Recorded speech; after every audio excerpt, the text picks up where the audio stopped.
இந்த side ice பார்த்தீங்கன்னா ஊர்லேருந்து வந்திருக்குது. வந்த உடனே இது என்ன பண்ணோம், எப்பவும் போல் வழக்கம் போல் தான் பிள்ளைக்கு வந்து களி கிண்டி வச்சுருக்குது. இது இப்போதைக்கு என்னோட லைஃப்பில் இந்த ஃபேஸ் ரொம்பவே மோசமாக போயிட்டுருக்கு. ஏன் பிகி தூக்கி போடாத. இங்கே தான் வந்து ஐஷுக்கெல்லாம் டெலிவரி ஆச்சு. அதெல்லாம் நடந்து 4 இயர்ஸ்க்கு மேலே ஆச்சு. அண்ட் ஃபைனலாக வந்து பிளட்டும் ஸ்டார்ட் பண்ணியாச்சு. இந்த தடவை பிளட் ஸ்டார்ட் பண்ணதுக்குள்ளே ரொம்ப போதும்னு ஆயிடுச்சு. ஆல்ரெடி எல்லாரும் எப்படி இருக்கீங்க? நான் ரொம்ப நல்லா இருக்கேன். ஸோ இன்றைக்கி என்ன வீடியோ அப்படின்னு பார்த்தீங்கன்னா, என்னோட பிளட் ட்ரான்சிஷன் vlog எடுக்கலாம் அப்படின்னு சொல்லி தான் எடுத்துக்கிட்டு இருக்கேன். ஸோ ரொம்ப நாளாச்சு உங்கள் கூட பிளட் ட்ரான்சிஷன் vlogல ஷேர் பண்ணி. பிளட் ட்ரான்சிஷன் போகிறது மட்டும் இந்த டைம்லலாம் கொஞ்சம் ட்ராமேட்டிக்காக இருக்குது. ஸோ இன்றைக்கி நான் போய் எப்படி ரத்தம் ஏற்றிட்டு வரேன் அப்படிங்கிறத vlog பார்க்க போகிறோம். ஸோ வாங்க வீடியோக்குள்ள போகலாம். இன்றைக்கி பார்த்தீங்கன்னா பரம் வந்து பிளட் ஏற்ற போகுது. நானும் ஆக்சுவலி பிளட்டு கொடுக்குறதா தான் இருந்துச்சு. எனக்கும் வந்து அது கொடுக்க நிறைய இன்ட்ரெஸ்ட் இருக்குது. நான் வந்து என்ன பிளட் குரூப்னா O நெகட்டிவ். நாங்கள் வந்து இந்த மாதிரி கேட்டுப்பட்டோம், O நெகட்டிவ் தரோம் அப்படின்னு பிளட் பேங்க்கில் கேட்டுப்பட்டோம்.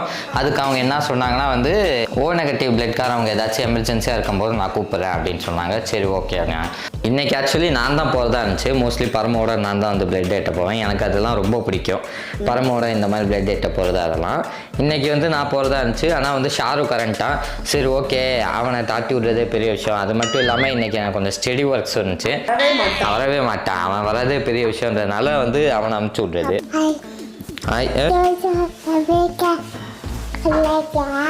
வெட்கப்படுது. இந்த சைடு ஐஸ் பார்த்தீங்கன்னா ஊர்லேருந்து வந்திருக்குது. வந்த உடனே இது என்ன பண்ணோம், எப்பவும் போல் வழக்கம் போல் தான் பிள்ளைக்கு வந்து களி கிண்டி வச்சுருக்குது. ஸோ கேழ்வரகு களி, அதில் வந்து நல்லா நெய் மிதக்க மிதக்க. நான் வேற வித்தவுட் மேக்கப்பில் கண்ணாடியோட இருக்கேன். கொஞ்சம் வீடியோ எடுக்கிறதுனா சொல்கிறது இல்லையா? சரி எப்போ கிளம்ப? தங்கச்சியே வந்து 2 days தான் இருக்குது. இப்போ தங்கச்சியை விட்டுட்டு ஹாஸ்பிட்டல் போகிறேன் மனசாட்சின்றது இருக்கா? எது முக்கியம்? தங்கச்சி கூட டைம் ஸ்பெண்ட் பண்ணுறது தான் முக்கியம். ஹாஸ்பிட்டல் பிளட் முக்கியமா இல்லை நீ முக்கியமா? நான் தான் முக்கியம். இது ஹாஸ்பிட்டல் போகலன்னா கூட, இன்னைக்கு போகலன்னா கூட நாளைக்கு போய்க்கலாம். ஆனால் தங்கச்சி நாளைக்கு வந்து கூட இருந்து டைம் ஸ்பெண்ட் பண்ண முடியுமா? 25 வருஷம் அவங்க கூட டைம் ஸ்பெண்ட் பண்ணிட்டேன். 25 வருஷமா? நான் இப்போ வந்து 23 நான் என் வயசை கால்குலேட் பண்ணிக்கிட்டு இருக்கேன். எக்ஸ்ப்ளோர் பண்ணி முடிச்சியா? என்னெல்லாம் எக்ஸ்ப்ளோர் பண்ண வீட்டுக்கு வந்து? இன்னும் நான் நிறைய எக்ஸ்ப்ளோரே பண்ணல.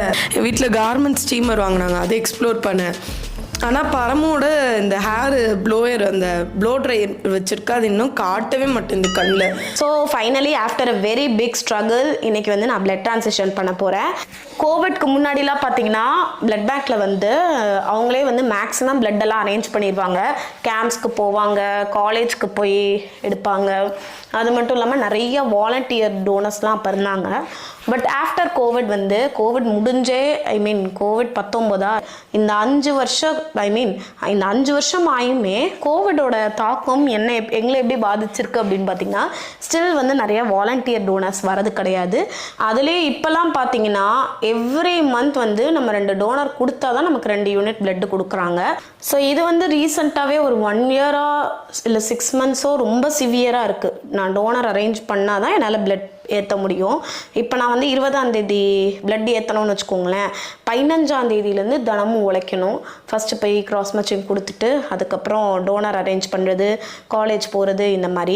இந்த விஷயம் பார்த்திங்கன்னா என்னை வந்து மென்டலி ரொம்பவே டவுன் பண்ணுது. இவ்வளோ நாள் நான் எப்படி ஓட்டிக்கிட்டு இருந்தேன்னு பார்த்தீங்கன்னா, ஏதோ சுச்சுவேஷன் இப்போதைக்கு இப்படி இருக்குது, இதெல்லாம் மாறிடும், அதுக்கப்புறம்லாம் வந்து நம்ம மந்த்லி 2 டோனர் அரேஞ்ச் பண்ண வேண்டியலாம் வராது அப்படிங்கிற மாதிரி நான் நினச்சிட்டு இருந்தேன்.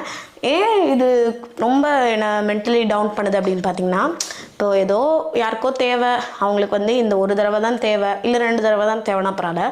இது வந்து இனிமேல் எனக்கு மந்த்லி 2 டோனர் நான் அரேஞ்ச் பண்ணி தான் ஆகணுங்கிற சுச்சுவேஷனில் இருக்கேன்.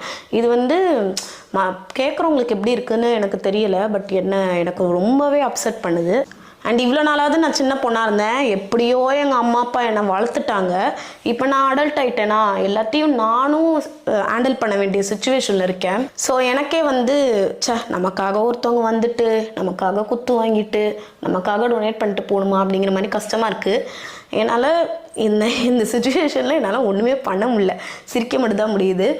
ஸோ இப்போ எப்படி வாழ்கிறேன் அப்படின்னு பார்த்திங்கன்னா, இப்போ போய் பிளட் ஏற்றிட்டு வந்தேன்னா 20 நாள் ஜாலியாக இருப்பேன். அந்த கடைசி 10 நாள் இதுக்குள்ளே போவேன், டிப்ரெஷனுக்குள்ளே போவேன். திரும்பி வந்து பிளட் ஏற்றிட்டு வந்தோடனே ஓகே 20 நாள் ஜாலியாக இருப்பேன். திரும்பி கடைசி 10 நாள் டிப்ரெஷனில் போவேன். இப்படி தான் போயிட்டுருக்கு. இதுக்கெல்லாம் நடுவில் நான் யூடியூப் பண்ணுறதா இருக்கட்டும், படிக்கிறதா இருக்கட்டும், எல்லாமே வந்து ரொம்ப பெரிய சவாலாக தான் இருக்குது. இல்லை வந்து ஒரு சில குரூப் கிளம்பி வந்துடுறாங்க. என்னன்னு பார்த்தீங்கன்னா, நீ வந்து யூடியூப்பை எப்படி டெவலப் பண்ணு, நீ வந்து உன்னை வந்து இப்படி அப்கிரேட் பண்ணிக்க அப்படின்னு சொல்கிறாங்க. சொல்கிறது தப்பு இல்லை, கரெக்டு தான். ஆனால் டிமோட்டிவேட்டிங்காக சொல்கிறாங்க. நீ என்ன நின்ன இடத்துல நின்றுக்கிட்டு இருக்க, இப்படியே இருந்தால் இப்படியே இருந்துருவ, அடுத்து இதெல்லாம் பண்ணணும், இப்படியே இருக்கக்கூடாது, ஐ மீன் நீ என்ன இப்படியே இருக்க அப்படிங்கிற மாதிரி பேசும்போது எனக்கே ஒரு நிமிஷம் யோசனை வருது. நம்ம ஒன்றுமே பண்ணலையா, நம்மளாம் வாழறதுக்கே வேஸ்ட்டா, நம்ம ஒன்றுமே பண்ண மாட்டோமா அப்படிங்கிற மாதிரி. அது ஒரு ஃபியூ டேஸ் நமக்கு அப்படியே டிப்ரெஷன் ஆகிடுது. நான் சாதிக்கலைன்னா நினைக்காதீங்க, நான் வாழ்கிறதே சாதனை தான். யாருக்குமே சொல்கிறேன், நீங்கள் வந்து யாருக்காவது பீஸ் ஆஃப் அட்வைஸ் கொடுக்கும்போது இந்த மாதிரி கொடுங்க. நீ வந்து அடுத்து இதை பண்ணு, நான் உனக்கு சப்போர்ட் பண்ணுறேன், அடுத்து அதை பண்ணு, நீ பண்ணுறது செமையாக இருக்குது, அடுத்து அப்படி அப்கிரேட் பண்ணு, இப்படி சொல்லுங்கள், தப்பு கிடையாது. டிமோட்டிவேட் பண்ணி தயவு செய்து அவங்களோட அட்வைஸ் கொடுக்காதீங்க. அது யாருக்குமே தேவையில்லை. அவங்கவுங்களோட மென்டல் ட்ராமா, அவங்கவுங்களோட லைஃப்பில் ஸ்ட்ரகிள்னு எவ்வளவோ விஷயம் க்ராஸ் பண்ணாங்க. அது உங்களுக்கு தெரியவே போகிறதில்ல கடைசி வரைக்கும். நான் வந்து இதெல்லாம் கண்டுக்கவே மாட்டேன். மோஸ்ட்லி இந்த காரில் வாங்கி இந்த காரில் விட்டுருவேன். ஆனால் எனக்கே சம்டைம்ஸ் வந்து நம்ம எதுவும் பண்ணலையோ, நம்ம இப்படி பண்ணுமோ அப்படி பண்ணுமோன்னு ரொம்ப டீக்ரேடிங்காக ஃபீல் ஆகுது. ஆனால் இன்னும் வந்து சில பேர்லாம் ட்ராமாவில் இருப்பாங்க, நம்ம எவ்வளவோ சாதிச்சிருப்பாங்க, ஆனால் நம்ம ஒன்றுமே சாதிக்கலை அப்படிலாம் ஃபீல் பண்ணுவாங்க. அவங்கள்ட்டலாம் நீங்கள் போய் சொன்னீங்கன்னு வச்சுக்கோங்களேன், ரொம்ப மென்டலி அஃபெக்ட் ஆவாங்க. அண்ட் இப்போதைக்கு என்னோட லைஃப்பில் இந்த ஃபேஸ் ரொம்பவே மோசமாக தான் போயிட்டுருக்கு. ஏன் சொல்கிறேன்னு பார்த்தீங்கன்னா, எனக்கு ரீசெண்டாக உடம்பு சரியில்லாமல் போச்சு இல்லையா, அதுக்கப்புறம் என்னோட பாடி வந்து நிறைய விஷயத்தில் வந்து டயர்ட் ஆகுது, கோப்பப் பண்ண மாட்டேங்குது அப்படிங்கிற மாதிரி ஏற்கனவே இப்படி தான் இருக்குது. இந்த ஃபேஸில் வந்து என்னால் யூடியூப்ன்றதை கொண்டு போகிறதே பெரிய விஷயமா இருக்குது. அண்ட் ஏதாவது வந்து தேவையில்லாமல் புலம்பிருந்தால் தயவுசெய்து மன்னிச்சுக்கோங்க. இப்போ வந்து நம்ம ஃபுல்லாக ரெடி ஆயாச்சு, ஹாஸ்பிட்டல் போகணும், லேட் ஆயாச்சு. இன்னைக்கு இந்த பையன் தான் நம்ம கூட வரான். ஸோ இவனோட புது அவதாரத்தை பார்த்துருப்பீங்க ஆல்ரெடி, பார்க்கலன்னா காட்டுங்க. எல்லாத்தையும் காட்டுவியா, இதெல்லாம் பெரிய விஷயமா? ஷேவ் பண்ணானாமா. இந்த அவதாரம் எப்படி இருக்குன்னு பார்க்க, எப்படி பிடிச்சிருக்குதா? எனக்கு அவர் ட்ரை பண்ணி பார்ப்போம், மூஞ்ச ஷேவ் பண்ணி பார்ப்போம்னு பண்ணேன். எப்படி பிடிச்சிருக்குதா? இதுக்கப்புறம் பண்ண மாட்டேன். Nice try, don't try again. நேற்று திடீர்னு வந்து ஒரு மீம் பார்த்தேன். அந்த மீமில் பார்த்தீங்கன்னா, கோயம்புத்தூர் ஈரோடு மக்கள்லாம் வந்து பிரியாணி, அம்மா இன்றைக்கி என்ன சாப்பாடுமா அப்படின்னா பிரியாணின்னு சொல்லுவாங்க. அதுக்கு எக்ஸைட் ஆக மாட்டாங்க. அம்மா இன்றைக்கி என்ன சாப்பாடுன்னு கேட்டோடனே அரிசி பருப்பு சாதம்னோடனே எக்ஸைட் ஆவாங்க. அதை பார்த்ததுலேருந்து இந்த அரிசி பருப்பு சாதம் எப்படி தான் இருக்குது, நான் சாப்பிட்டு பார்க்கணும். நான் சாப்பிட்ருக்கேன், ஆனால் மறந்துருச்சு, ரொம்ப சின்ன பிள்ளையில் சாப்பிட்ட மாதிரி இருக்குது. எப்படி இருக்குன்றதுக்காகவே எங்கள் அம்மா வந்து அரிசி பருப்பு சாதம் செய்ய சொல்லியிருந்தேன். யூடியூப்பில் பார்த்து கரெக்டாக செய்ய அப்படின்ட்டு செஞ்சுருக்காங்க. நல்லாயிருக்கு. ஆனால் என்னமோ எனக்கு அந்த அத்தன்டிக் ஃப்ளேவர் வரல. மேபி அவங்க பாசிப்பருப்பு போட்டு செய்வாங்களா இல்லை என்னன்னு தெரியல. யாராவது கோயம்புத்தூர் ஈரோடு மக்கள் பார்த்தீங்கன்னா இதோட ரெசிபி உங்களுக்கு தெரியும்னா கமெண்ட்ஸில் போட்டு விடுங்க. ஏன் பிகி தூக்கி போடாத, ஏன் பிகி. நான் பார்த்தீங்கன்னா பிளட் பேங்க்குக்கு வந்துட்டேன். இப்போ போய் பிளட்டை வாங்கிட்டு போகிறது மட்டும் இல்லாமல் நம்ம வந்து கிராஸ் மேட்சிங், பிளட் டெஸ்ட் இதெல்லாம் கொடுத்துட்டு அதுக்கப்புறம் தான் பிளட்டெல்லாம் வாங்கிட்டு போகணும். எப்போவும் இந்த ப்ராசஸ்லாம் நான் முத நாளே வந்து எல்லாம் பண்ணி வச்சுருவேன். ஸோ நம்ம ஸ்ட்ரெஸ் ஃப்ரீயாக வாங்கிட்டு போகலான்ட்டு. பட் இந்த டோனர் பஞ்சாயத்துனால நம்ம எப்போ பிளட்டு ஏற்றுறோன்றது நமக்கே தெரிய மாட்டேங்குது. சரி ஓகே, நம்ம முன்கூட்டி கொடுக்க வேண்டாம், லாஸ்ட் மினிட்ல பார்த்துக்கலாம் அப்படின்னு தான் நான் விட்டுட்டேன். பிளட் டெஸ்ட் கிராஸ் மேட்சிங்லாம் முடிச்சுட்டு நான் ரொம்ப நேரமாக வெயிட் பண்ணிட்டு இருக்கேன் பிளட் வாங்குறதுக்காக. அண்ட் இந்த தடவை பார்த்தீங்கன்னா 1 யூனிட் தான் ஃபஸ்ட்டு கொடுப்பேன், அதுக்கப்புறம் வந்து ப்ராசஸிங்லாம் முடிச்சுட்டு தான் செகண்ட் யூனிட் கொடுக்க முடியும் அப்படின்ற மாதிரி சொன்னாங்க. சரி ஓகே, ஃபஸ்ட் யூனிட் கொடுங்க, நான் ஏற்றிக்கிட்டு இருக்கேன், அதுக்கப்புறம் வந்து இன்னொன்று வாங்கிக்கிறேன் அப்படிங்கிற மாதிரி சொல்லிட்டேன். அண்ட் வந்து பிளட்டும் கடைசியில் எப்படியோ ஃபைனலாக வாங்கிட்டாச்சு. அப்படியே கொஞ்சம் நரம்பு கிடைக்கவும் எனர்ஜிக்காகவும் நான் வந்து மாதுளை ஜூஸை குடிச்சிட்டு போயிடலான்னு அரசன் வந்து அதை குடிச்சு முடிச்சுட்டு கிளம்புறேன். அப்புறம் பிளட் செட் மெடிசன் இதெல்லாம் வாங்கிட்டு இப்போ ஹாஸ்பிட்டல் நோக்கி போயிட்டுருக்கேன். ஹாஸ்பிட்டலுக்கும் வந்தாச்சு, பிளட்டும் கொஞ்சம் வார்ம் ஆக வேண்டியிருந்துச்சு. ஸோ கொஞ்சம் நேரம் வெயிட் பண்ணிகிட்டு இருந்தேன். இப்போ வந்து ஆக்சுவலி இங்கே ஒரு ரூம் இருக்கும், அந்த ரூமுக்கு நாங்கள் வந்துட்டோம். இங்கே தான் வந்து ஐஷுக்கெல்லாம் டெலிவரி ஆச்சு. அதெல்லாம் நடந்து 4 இயர்ஸ்க்கு மேலே ஆச்சு. வந்துச்சு, இது அட்மிட் ஆனிச்சு, 5 நாள் டெலிவரி பார்த்துச்சு, சி செக்ஷன் தான், அது கிளம்புச்சு. ஆனால் நான் இந்த காலச்சூழல்லே மாட்டிக்கிட்டேன். நான் மாதம் வரேன் இதே இடத்துல அப்படியே மாட்டிக்கிட்டேன் அப்படின்ற மாதிரி இருக்குது. ஃபைனலாக வந்து ஒரு வழியாக ஃபஸ்ட் யூனிட் வந்து ஸ்டார்ட் பண்ணியாச்சு. என்னடா பிளட்டு ஸ்டார்ட் பண்ணியாச்சு அப்படிங்கிற கையெல்லாம் ஜாலியாக இருக்குது அப்படின்னு பார்த்தீங்கன்னா லுக் அட் திஸ். வழக்கம் போல் எனக்கு நரம்பே கிடைக்கல. அதனால வந்து கால்லே போட சொல்லிட்டேன் நானே. என்னன்னு பார்த்தீங்கன்னா ரீசெண்ட் டைமாக என்னால் ஹெச்பி வந்து கொஞ்சம் மெயின்டைன் பண்ணவே முடியல. இப்போவுமே எனக்கு ஹெச்பி வந்து 6.5 7க்குள்ளே தான் இருக்கும், ஓகேங்களா. ஸோ அதனால வந்து எனக்கு கையில் வந்து ட்ரை பண்ணுறது வேஸ்ட். இப்போ எனக்கு கிராஸ் மேட்சிங் எடுக்கிறதுக்குள்ளே போராடிட்டாங்க. அதனால் காலில் கொஞ்சம் பெரிய பெரிய நரம்பாக இருக்கும், கொஞ்சம் ஃப்ரீயாகவும் இருக்கும். நானும் கை காலை ஆட்டி எல்லாம் ஏதாவது எடிட் பண்ணணும் எதாவது பண்ணணுன்னாலும் ஃப்ரீயாக இருக்கும். அண்டு முன்னாடியெல்லாம் காலில் போடையில் கஷ்டமாக இருக்கும், சே என்னடா இது அப்படிங்கிற மாதிரி. பட் இப்போ எனக்கு அது ஈஸியாக இருக்குது. அண்ட் அது மட்டும் இல்லாமல் அதில் தான் கிடைக்கிது, வேறு எதுவுமே பண்ண முடியல. இங்கே இருக்கிற சிஸ்டர்லாம் அவங்களாம் வந்து பக்காவாக சின்ன நரம்பை கூட பார்த்து நீட்டாக போட்டுருவாங்க. ஆனால் அவங்களுக்கே கிடைக்காம திக்கி திணறி போகிறாங்க. அண்ட் ஃபைனலாக வந்து பிளட்டும் ஸ்டார்ட் பண்ணியாச்சு. இந்த தடவை பிளட்டு ஸ்டார்ட் பண்ணதுக்குள்ளே ரொம்ப போதும்னு ஆயிடுச்சு. எனக்கு வசந்தம்னு ஒரு அண்ணன் நினைக்கிறேன், அதுக்கப்புறம் அவரோட ரிலேட்டிவ் யாரோ ஒருத்தவங்க சேர்ந்து எப்படியோ கொண்டே கொடுத்துருக்காங்க. அவங்க யாருன்னு கூட எனக்கு தெரியாது.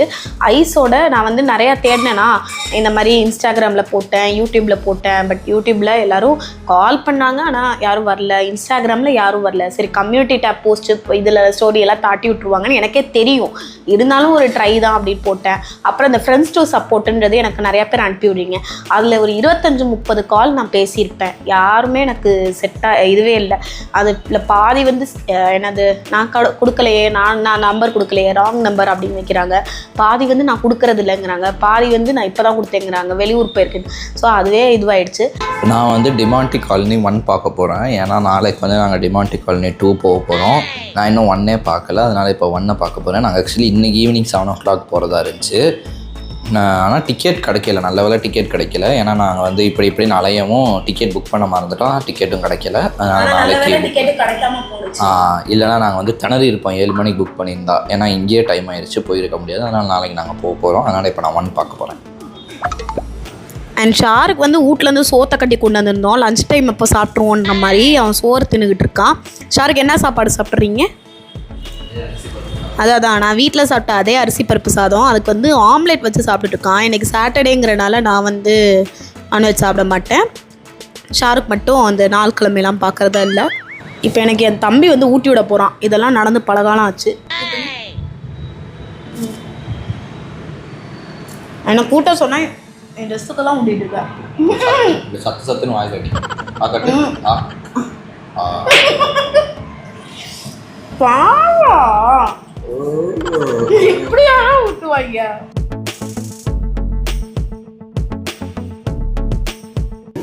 ஸோ ஆக்சுவலி வந்து செகண்ட் யூனிட் ஸ்டார்ட் பண்ணியாச்சு. இப்போ தான் போய் பிளட் பேங்க்கில் போய் அப்பா வாங்கிட்டு வந்து கொடுத்துட்டு அப்புறம் போகிறாரு. எனக்கு இப்போ திடீர்னு பார்த்திங்கன்னா குளிர ஆரம்பிச்சிடுச்சு. அதனால் போர்வையெல்லாம் இழுத்து பொத்திருக்கேன். டைம் வேறு ரொம்ப லேட் ஆகிடுச்சு. எப்போவுமே 5-6க்குள்ளே எல்லாமே முடிஞ்சிடும். பட் இப்போ இருக்கிற லெவலை பார்த்திங்கன்னா கண்டிப்பாக 7-7:30க்கு மேலே 8 o'clock கூட ஆகலாம் அப்படின்ற மாதிரி தான் இருக்குது. பட் பார்க்கலாம். இப்போ ஷாருக்கு போய் சின்னதாக ஸ்நாக்ஸ் டீ இதெல்லாம் வாங்கிட்டு வர போகிறான். அண்ட் நான் வந்து கொஞ்சம் குளிர் அதிகமாக இருக்கிறதுனால இப்போ சாப்பாடு தூங்க போகிறேன். Many hours later.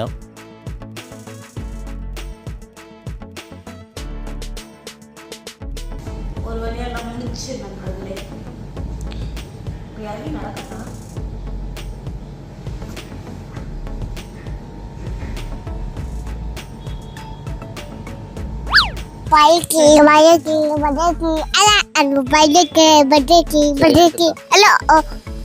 எல்லாமே ஜாலியாக இருந்தீங்களா இன்னைக்கு? நாள் எப்படி போச்சுன்னா எல்லாமே பரம்பு வந்து ஒரு 2 மணி வரையும் சுற்றிட்டு இருந்துச்சுன்னா வந்து பரம்பு கொஞ்சம் எனர்ஜெட்டிக்காக இருந்திருக்கும். அது எப்படின்னு தெரியல. எனக்குலாம் வந்து ஒரு 12 மணி வரையும் சுற்றினாலும் சாட்டிஸ்ஃபை ஆகும். ஆனால் இதுக்கு வந்து எவ்வளோ சுற்றினாலும் சாட்டிஸ்ஃபை ஆகாது. அது என்ன லாஜிக்குன்னு எனக்கு தெரியல.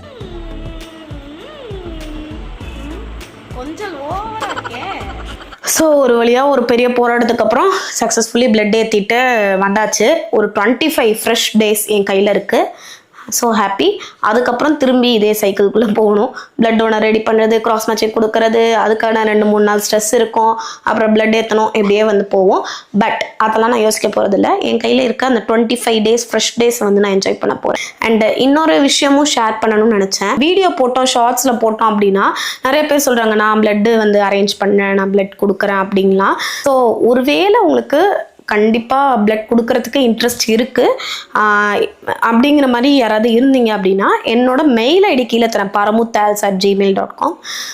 ஸோ அதுக்கு வந்து நீங்கள் கண்டிப்பாக மெயில் பண்ணுங்கள். உங்களோட காண்டாக்ட் நம்பர், உங்கள் நேமு, நீங்கள் எங்கே இருக்கீங்க, இது 3 மட்டும் மெயில் பண்ணுங்கள். ஏன் நான் மெயில் பண்ண சொல்கிறேன் அப்படின்னு பார்த்தீங்கன்னா உங்களுக்கு ப்ரைவசி ரீசன்ஸ்க்காக உங்களால் முடிஞ்சது எனக்கு வந்து நான் 100% என்னால் முடியும், நான் கொடுக்குற மைண்ட் செட்டில் தான் இருக்கேன், வாலண்டியர் பண்ணுறேன் அப்படிங்கிற மாதிரி இருந்தீங்கன்னா என்னோட மெயில் ஐடிக்கு உங்களோட டீட்டெயில்ஸ் மட்டும் அனுப்பிச்சி வைங்க. எனக்கு எப்போ தேவைப்படுதோ அப்போ கண்டிப்பாக உங்களுக்கு ரீச் பண்ணி கேட்குறேன். அப்படி இல்லைனாலும் எனக்கு ஓகே. ஐ மீன் யாருமே வந்து ஐயோ என்னால் கொடுக்க முடியல அப்படிலாம் நினைக்காதீங்க. நீங்கள் வந்து பரமு நல்லா இருக்கணும்னு நினைக்கிறீங்களா, அதுவே எனக்கு தாராளமாக போதும்.